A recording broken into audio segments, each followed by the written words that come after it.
Myth or misperception. We know. We don't know. Generally, we like to think that we know. When we think we know, we have like this nice little box that we put our knowing into and we tuck it in, and that's great, and we don't really observe it again.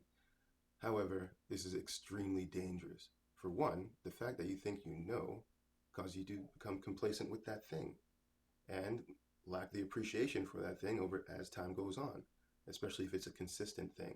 So, it's very important to not quite label things and put them in boxes and tuck them away and hide them under the rug, kind of, so to speak.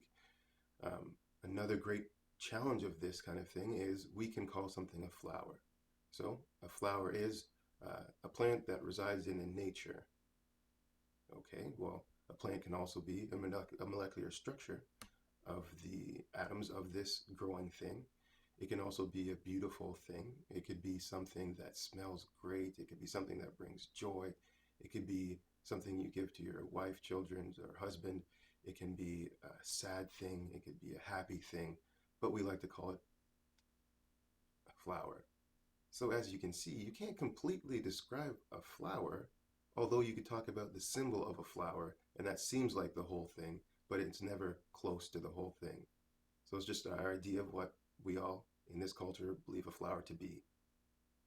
And this could become dangerous when you go and talk to somebody else and think you know what they're talking about. And you'll use words like, oh, yeah, yeah, yeah, I've been there. Oh, I understand. Yeah, same thing happened to me. And this diminishes the whole value that the person is trying to place on this situation that might be new to them or reoccurring to them. And because we shut off our empathy or our understanding because we know, it causes the lack of expression then causes stress on that individual or lack of feeling valued for their opinion or experience or understanding. And you can see how this boils into stress for that person.